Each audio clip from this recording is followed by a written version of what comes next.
Hello दोस्तों, अस्सलाम वालेकुम। कैसे हैं आप सब लोग? आई होप आप सब लोग अच्छे ही होंगे। तो दोस्तों, मैं हूं शमा खान। दोस्तों, आज जिस वीडियो पर मैं रिएक्शन देने वाली हूं वो तो आपको सबको मालूम ही है। मोहम्मद सबके लिए सीरीज़ का ये 10वां पार्ट है।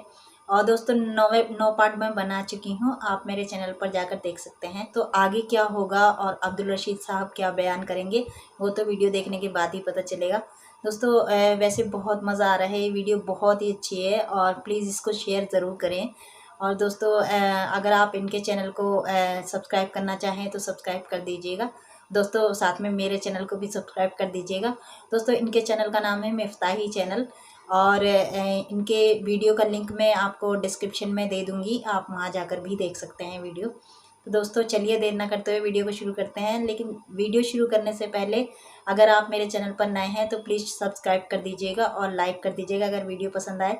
तो दोस्तों, कमेंट में मुझे ज़रूर बताइएगा कि आपको वीडियो कैसी लगी। तो चलिए वीडियो को शुरू करते हैं। से होंगे। अल्लाह आप लोगों को ऐसे ही खुश रखे। सरकार दो आलम सल्लल्लाहु अलैहि वसल्लम की पूरी जिंदगी पर बनने वाली वीडियो सीरीज जिसका नाम मोहम्मद सबके लिए है, ये उसका 10वां हिस्सा यानी पार्ट 10 है। थोड़ा हम रिकैप कर लेते हैं कि हमने 9वें हिस्से में क्या सुना। हमने 9वें हिस्से में सुना कि आप सल्लल्लाहु अलैहि वसल्लम कभी बच्चों के साथ नहीं खेलते थे, बल्कि तन्हाई में ज्यादा वक्त गुजारा करते थे और कायनात के बनाने वाले पर बहुत ज्यादा गौर व फिक्र फरमाया करते थे। और हमने ये भी सुना कि मक्का के करीब छोटे बड़े मेले लगा करते थे और उसमें सबसे बड़ा मेला जिसका नाम ओकास था, उसमें सब कबीलों के लोग यानी दूसरे मुल्कों के भी और आसपास के कबीलों के लोग भी आते थे और अपना धंधा कारोबार अपना व्यवहार किया करते थे। और उसी मेले में लोग जत्थे और ग्रुप्स बनाकर बैठा करते थे और अपने खानदान वालों का, अपने बाप दादाओं के तारीफों पर अशआर और पोइट्रीज कहा करते थे। और इन्हीं बड़ाइयों के चक्कर में झगड़े और लड़ाइयां भी हो जाया करती थी और यहां तक के कभी कभी जंगें भी हो जाया करती थी। एक मर्तबा इसी तरह उकास के मेले में ही एक झगड़ा हो गया जिसमें एक आदमी मारा गया और वहां से जंग शुरू हुई और जंग इतनी बढ़ गई कि जोश जोश में आकर उन्होंने कुरैश पर भी हमला कर दिया, जो खुद मक्का के रहवासी थे, जो जिस बात को लेकर कुरैश को बहुत गुस्सा आया और उनको भी जंग करनी पड़ी, जंग लड़नी पड़ी। उसके बाद मामलात बहुत ज्यादा बढ़ते गए। फिर मक्का वालों ने और आसपास के कबीलों वालों ने मिलकर एक एग्रीमेंट किया, एक अहद नामा बनाया जिसका नाम हल्फुल फुजूल रखा गया, जिसमें यह तय किया गया कि अब बस बहुत जुल्म हो गया। बाहर से लोग आते हैं, यहां पर झगड़े फसाद करते हैं, जंगे करते हैं और हमारे ऊपर भी हमला कर देते हैं और हम पर ही जुल्म करते हैं। अब जुल्म नहीं सहा जाएगा, बल्कि मजलूम की मदद की जाएगी और जालिम को सजा दी जाएगी, जिसमें आप सल्लल्लाहु अलैहि वसल्लम ने भी बढ़ चढ़कर हिस्सा लिया। चलिए अब आगे सुनते हैं। हुजूर पाक सल्लल्लाहु अलैहि वसल्लम चचा अबू तालिब के ही घर में रह रहे थे, लेकिन अपना खर्च चचा अबू तालिब पर नहीं डालते थे, बल्कि आपने एक कुरैशी ताजिर, एक बिजनेसमैन साइब बिन साइब के साथ पार्टनरशिप कर रखी थी। चूंकि चचा अबू तालिब बहुत ही गरीब और मुफलिस आदमी थे, उनकी औलाद भी बहुत ज्यादा थी, जिसकी वजह से तंगी में गुजारा होता था। एक दिन चचा अबू तालिब हुजूर पाक सल्लल्लाहु अलैहि वसल्लम के पास आए और कहने लगे कि भतीजे, तुम तो जानते हो कि मैं बहुत गरीब आदमी हूं, मेरे पास ना तो माल है, ना कोई प्रॉपर्टी है और ना ही कोई तिजारत है, लेकिन मुझे अभी अभी पता चला है कि एक तिजारती काफिला, एक बिजनेस टूर मुल्क शाम जा रहा है और खदीजा जो मक्का की बहुत बड़ी एक ताजिरा, एक बिजनेस वूमन है, वो लोगों को अपना माल देकर मुल्क शाम भेज रही है ताकि लोग वहां पर माल बेचे और उससे नफा कमाएं। अगर तुम जाना चाहोगे तो वो तो तुमको सबसे पहले भेजेंगी, क्योंकि तुम्हारी नेकी, शराफत और अमानतदारी के चर्चे उसने भी सुन रखे हैं। हालांकि भतीजे, मेरा दिल नहीं चाहता कि मैं तुमको मुल्क शाम भेजूं, क्योंकि मुझे यहूदियों से तुम्हारे लिए डर लगता है। मगर भतीजे, अब मेरे पास इसके सिवा कोई चारा नहीं है कि मैं तुम्हें मुल्क शाम भेजूं, ताकि तुम कुछ कमा कर ला सको और हमारी तंगी कुछ दूर हो सके।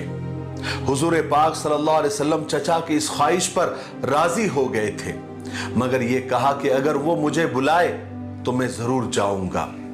हजरत खदीजा रजी अल्लाह तआला अन्हा एक बहुत बड़ी और मशहूर, मालदार मगर शरीफ खातून थी।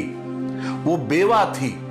उन्होंने 2 शादियां की थी, मगर दोनों शौहरों का इंतकाल हो गया था और उनकी तमाम दौलत हजरत खदीजा को मिल गई थी। उसके बाद उन्होंने शादी नहीं की और कारोबार में लग गई थी। ये मक्का के बहुत ऊंचे खानदान से थी, लेकिन इस कदर पाकबाज और नेक खातून थी कि लोगों ने उन्हें ताहिरा यानी पाकबाज का लक़ब दे रखा था और इसी नाम से यानी ताहिरा नाम से ही पुकारा करते थे। हजरत खदीजा मालदारी और नेकी के साथ खूबसूरत और ज़हीन भी थी। जिसे आजकल लोग कहते हैं ना, ब्यूटी विद ब्रेन जिसे कहा जाता है, उन सारी खूबियों की वो मालिक थी। इन सारी खूबियों की वजह से ही मक्का के तमाम बड़े बड़े लोग और सरदार ये चाहते थे कि हजरत खदीजा के साथ उनका निकाह हो जाए, लेकिन हजरत खदीजा रजी अल्लाह तआला अन्हा साफ इनकार कर देती थी, क्योंकि उन्होंने अभी शादी न करने का पक्का इरादा कर लिया था और वो अब सिर्फ अपने कारोबार में और अपने बिजनेस में ही ध्यान लगाती थी। हजरत खदीजा रजी अल्लाह तआला अन्हा लोगों को अपना माल देती थी और लोग वो माल ले जाकर मुल्क शाम में बेचते थे, तिजारत करते थे और जो कुछ नफा होता था उसमें से कुछ नफा जो पहले से फिक्स होता था, मुकर्रर होता था, तय होता था, वो लोगों को दे देती थी। इस साल भी हजरत खदीजा रजी अल्लाह तआला अन्हा लोगों को अपना माल देकर मुल्क शाम भेज रही थी। जब ये बात अबू तालिब, चचा अबू तालिब को पता चली तो उन्होंने हुजूर से आकर कहा। हुजूर इस बात पर तैयार भी हो गए, लेकिन फरमाया था कि अगर खदीजा मुझे बुलाए तो मैं जरूर मिल लूंगा। ये बात हजरत खदीजा रजी अल्लाह तआला अन्हा को किसी तरह पता चली। किसी ने जाकर बता दिया कि अबू तालिब अपने भतीजे अमीन को मुल्क शाम भेजना चाहते हैं। तो हजरत खदीजा रजी अल्लाह तआला अन्हा का तो खुशी का ठिकाना न रहा, इसलिए कि मक्का का बच्चा बच्चा हुजूर की नेकी के गुण गाता था। उस वक्त हुजूर की उम्र 25 साल हो गई थी। ये वो वक्त था जब मक्का का कोई शख्स आपका नाम नहीं लेता था, बल्कि आपकी सच्चाई, आपकी अमानतदारी की वजह से आपका नाम अमीन ही पड़ गया था। हजरत खदीजा रजी अल्लाह तआला ने फौरन आपको बुलाया और कहा कि मैं आपकी सच्चाई, अमानतदारी और नेकी की शोहरत मैंने बहुत सुनी है, इसलिए मैं आपको अपना तिजारती माल देकर मुल्क शाम भेजना चाहती हूँ और जितना नफा मैं दूसरों को देती हूँ उससे दुगना आपको दूंगी, यानी डबल आपको दूंगी। हुजूर पाक सल्लल्लाहु अलैहि वसल्लम ने हजरत खदीजा रजी अल्लाह तआला अन्हा की ये ऑफर को कबूल फरमा लिया और जाकर चचा अबू तालिब को ये बात बताई। तो चचा अबू तालिब बहुत खुश हो गए और फरमाया कि खुदा ने तुम्हारे लिए रोजी का इंतजाम कर दिया है। जब काफिला जाने का वक्त आया तो हजरत खदीजा ताहिरा रजी अल्लाह तआला अन्हा ने अपने गुलाम मैसरा को आपके साथ कर दिया और मैसरा से कहा और ताकीद की कि तुम मोहम्मद अमीन के साथ जा रहे हो, लेकिन याद रखो उनकी किसी बात की मुखालिफत मत करना, खिलाफ वर्जी मत करना, उनकी हर बात मानना और उनकी राय, उनके मशवरे पर ही चलना। मैसरा ने कहा कि ठीक है। उधर हुजूर पाक सल्लल्लाहु अलैहि वसल्लम रवाना हो रहे थे तो आपके सब चचा आपको रुखसत करने के लिए कुछ दूर तक आए और सब काफिले वालों को बुला बुला कर ताकीद की कि सब वो हुजूर का यानी मोहम्मद का ख्याल रखे सल्लल्लाहु अलैहि वसल्लम और उनकी हिफाजत करे। उसके बाद ये मुबारक काफिला रवाना हुआ और पहले की ही तरह एक बादल आ गया जो आप पर साया किए हुए था।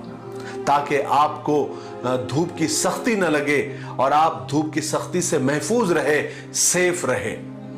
ये मुबारक काफिला मक्का से रवाना हुआ, कई जगह ठहरता चलता आखिर एक दिन मुल्क के शाम के सरहदी शहर बुसरा पहुंच गया। जहां पर इस काफिले ने पड़ाव डाला था उसके कुछ थोड़ी ही दूर पर एक सूखा दरख्त था जिस पर एक भी पत्ता नहीं था। हुजूर पाक सल्लल्लाहु अलैहि वसल्लम आराम करने की गर्ज से और टेक लगाने की गर्ज से उस दरख्त के नीचे जाकर बैठ गए तो वो दरख्त अचानक हरा और सरसब्ज शादाब हो गया, उसको पत्ते लग गए और उसने हुजूर पर साया कर दिया। सुभान अल्लाह। और जिस जगह ये काफिला ठहरा था वहां पर करीब ही एक गिरजा घर था। अब वहां पर नस्तूर नाम का एक बूढ़ा राहिब रहता था। वो अब काफी बूढ़ा हो गया था। जब नस्तूर को यह मालूम हुआ कि एक काफिला यहां पर आकर ठहरा हुआ है तो वो नस्तूर नाम का राहिब गिरजा से बाहर आया और आकर सीधा मैसरा से आकर उसने मुलाकात की। मैसरा चूंकि कई बार यहां पर आ चुका था तो मैसरा और नस्तूर की जान पहचान पहले से ही थी। जब नस्तूर मैसरा के पास आया तो आप सल्लल्लाहु अलैहि वसल्लम को उस दरख्त के नीचे आराम करते हुए देखा तो मैसरा से पूछा कि वो नौजवान कौन है। मैसरा ने कहा कि ये एक कुरैशी नौजवान है। नस्तूर ने कहा कि हमने किताबों में पढ़ा है कि इस सूखे दरख्त के नीचे सिर्फ आखिरी नबी ही बैठने वाले हैं और आखिरी नबी ही आकर वहां पर टेक लगाकर बैठेंगे और वो दरख्त हरा भरा हो जाएगा, उसकी डालियां हरी भरी हो जाएगी। फिर नस्तूरा राहिब ने मैसरा को कुछ निशानियां बताई और पूछा क्या ये सब निशानियां उस नौजवान में है या नहीं, क्या ये सब निशानियां उसमें पाई जाती है या नहीं। मैसरा ने कहा कि हां, आपने जितनी सारी निशानियां बताई है सब उस नौजवान में पाई जाती है, मैंने खुद देखी है। नस्तूरा राहिब को यह सुनकर पक्का यकीन हो गया। वो कहने लगा कि हां, ये वही आखिरी नबी है, वही नबी आखिरुज़्ज़मा है। काश मैं उनके ज़हूर का जमाना देख सकूं, यानी वो जब नबी बनने वाले हो मैं काश उनका वो जमाना देख सकूं। उसके बाद नस्तूरा ने हुजूर पाक सल्लल्लाहु अलैहि वसल्लम की वो मोहर नबूवत देखी और गवाही दी कि ये वही नबी है जिसका जिक्र हमने तौरात में पढ़ा है। मैसरा इन सब बातों को देखकर हैरान हो रहे थे और उधर जिस तरह बुसरा के बाजार में हुजूर पाक सल्लल्लाहु अलैहि वसल्लम ने पहली बार लेन देन किया और ताजिरों के साथ मामलात और व्यवहार किए जैसा कोई बहुत बड़ा तजुर्बेकार ताजिर और बिजनेसमैन किया करता है, जहां पर लोग धोखा देकर, झूठ बोलकर, कम तोलकर पैसा कमाने के चक्कर में होते हैं, दौलत कमाने के चक्कर में होते हैं, वहां पर हुजूर पाक सल्लल्लाहु अलैहि वसल्लम ने ईमानदारी से झुकता तोलकर एक नया रिकॉर्ड बना दिया। जब हुजूर को किसी से कुछ खरीदना होता तो सामने वाले पर छोड़ देते, जब देना होता तो झुकता तोल कर देते, माल में अगर कोई ऐब होता तो बता कर देते और ये भी कहते कि अगर आपको पसंद ना आया तो हम वापस लेने के लिए तैयार हैं, हम वापस भी ले लेंगे। तो सारा बाजार हैरान था और इस कदर नफा हुआ, इस कदर मुनाफा हुआ जो पहले कभी नहीं हुआ था। इसी वजह से मैसरा हुजूर पाक सल्लल्लाहु अलैहि वसल्लम के पास आए और कहने लगे कि मोहम्मद, हम खदीजा के लिए 40 साल से तिजारत कर रहे हैं, बिजनेस कर रहे हैं, मगर इस बार जो हमको नफा हुआ, जितना मुनाफा हुआ, जितना प्रॉफिट हुआ, उतना कभी भी नहीं हुआ। वो सिर्फ आपकी वजह से हुआ और आपके जरिए हुआ। मैसरा आप सल्लल्लाहु अलैहि वसल्लम की दयानतदारी, खुश अखलाकी देखकर और उधर नस्तूरा की उस राहिब की बातों को याद करते हुए, इन सारी बातों की वजह से मैसरा के दिल में हुजूर की बेपनाह मोहब्बत, इज्जत, प्यार पैदा हो गया। यहां तक कि इन सब बातों की वजह से मैसरा को ऐसा लगने लगा कि वो खदीजा का नहीं, यानी हजरत खदीजा का नहीं, बल्कि हुजूर का गुलाम हो। हुजूर पाक सल्लल्लाहु अलैहि वसल्लम को इस तिजारती सफर और इस बिजनेस टूर से खूब मुनाफा हुआ, खूब फायदा हुआ। जिससे हजरत खदीजा रजी अल्लाह तआला अन्हा की तिजारत और बिजनेस को खूब तरक्की हुई। आप सल्लल्लाहु अलैहि वसल्लम ने बहुत सारा माल, क्या सारा माल अच्छे नफे पर बेच दिया और बहुत सारा नया माल खरीद भी लिया। अब वापसी का वक्त आया। आप जबरदस्त मुनाफे के साथ मक्का के लिए रवाना हुए। आखिर चलते चलते ये काफिला मुरज़ोहरान या जोहरान तक पहुंच गया। ये मक्का और अस्फान के बीच एक जगह का नाम है। यहां पहुंचकर मैसरा ने हुजूर से कहा कि मैं यहां कुछ काम के लिए रुक रहा हूं, आप आगे जाकर मक्का पहुंच जाए और खदीजा को इस जबरदस्त मुनाफे की खुशखबरी सुनाए जो आपके जरिए हुआ। चुनांचे हुजूर पाक सल्लल्लाहु अलैहि वसल्लम मैसरा को वहीं पर छोड़कर मक्का के लिए रवाना हुए। दोपहर के वक्त आप मक्का में दाखिल हुए। जिस वक्त आप मक्का में दाखिल हुए उस वक्त हजरत खदीजा रजी अल्लाह तआला अन्हा अपने घर के एक खिड़की में बैठी हुई थी। उनके साथ कुछ और औरतें भी थी। अचानक उन्होंने देखा कि एक सवार तेजी से ऊंट के ऊपर दौड़ते हुए चला आ रहा है और एक फरिश्ता उस सवारी के ऊपर साया किए हुए है। हजरत खदीजा ने ताज्जुब से ये मंजर देखा और दूसरी औरतों को भी दिखाया और सब ने मिलकर उस सवार की शान को देखा और हैरान रह गई। कुछ ही देर के बाद हुजूर पाक सल्लल्लाहु अलैहि वसल्लम हजरत खदीजा के मकान पर पहुंच गए। अपने सफर का हाल बताया और जो नफा हासिल हुआ था वो बताया। पूरी कारगुजारी सुनाई। इस बार नफा प्रॉफिट दुगना था, डबल था जो हजरत खदीजा को हासिल हुआ था। हजरत खदीजा रजी अल्लाह तआला अन्हा का तो खुशी का कोई ठिकाना नहीं रहा। उनके दिल में हुजूर के लिए इज्जत और बढ़ गई। उधर जब मैसरा मक्का पहुंचे तो उन्होंने हजरत खदीजा को अपने सफर की पूरी रुदात सुनाई कि हमने किस तरह सफर में अजीब अजीब बातें देखी। अंधेरी रातों में रोशनी हो गई। मोहम्मद की बरकत से सूखे पेड़ हरे भरे हो गए जैसे किसी ने आबे हयात छिड़क दिया हो और एक बादल ने हमेशा मोहम्मद के ऊपर साया किए हुए था सल्लल्लाहु अलैहि वसल्लम। और नस्तूरा ने क्या क्या देखा, क्या क्या कहा और किस तरह आपने एक तजुर्बेकार बिजनेसमैन की तरह बिजनेस किया, तिजारत की। और इस छोटे से सफर में आपने मुल्क के शाम के बाजार में अपने शान के झंडे गाड़ दिए, अपने ईमानदारी के झंडे गाड़ दिए और मुल्क के शाम के लोगों के लिए और बाजार के लिए एक एग्जाम्पल सेट कर दिया, एक मिसाल सेट कर दी। ये सारी बातें सुनकर हजरत खदीजा रजी अल्लाह तआला अन्हा के दिल की कैफियत बदल गई। हुजूर के लिए उनके दिल में एहतराम, इज्जत, मोहब्बत और ज्यादा बढ़ गई। चूंकि हजरत खदीजा रजी अल्लाह तआला अन्हा बेवा थी, मालदार जरूर थी, मगर दिल की दुनिया वीरान वीरान सी थी। अफसुर्दा, गमगीन तमन्नाएं, मुरझाए हुए एहसासात। अचानक दिल से आवाज आई, क्या है खदीजा, क्यों ना मोहम्मद को इस वीरान और सूखे दिल में मेहमान बना लिया जाए ताकि यहाँ की दुनिया भी हरी भरी हो जाए, सरसब्ज और शादाब हो जाए। आज के लिए इतना काफी है क्योंकि वीडियो काफी लंबा हो रहा है।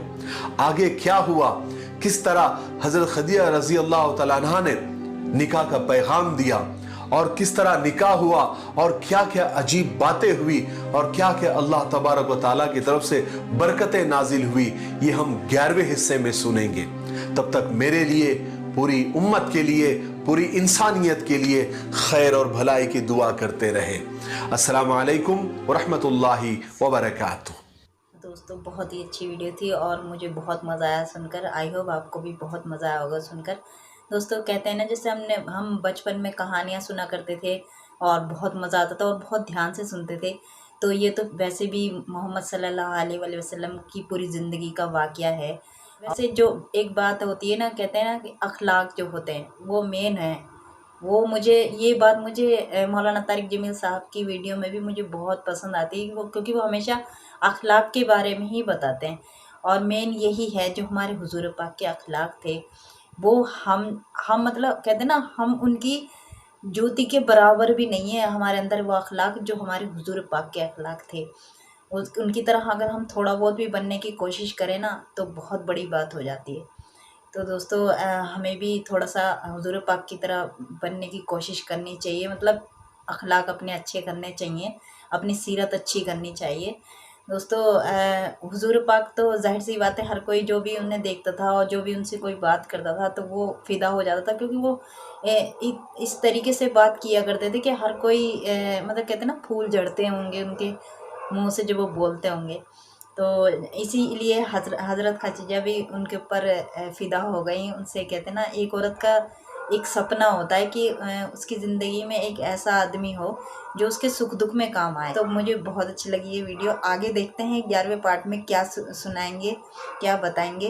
तो दोस्तों इस वीडियो को ज़्यादा से ज़्यादा शेयर करें प्लीज़, और जो मेरे चैनल पर नए हैं प्लीज़ सब्सक्राइब कर दीजिएगा, और वीडियो पसंद आए तो लाइक कर दीजिएगा, और कमेंट में मुझे ज़रूर बताइएगा कि आपको वीडियो कैसी लगी। तो मिलते हैं अगली वीडियो में। अल्लाह हाफ़िज़।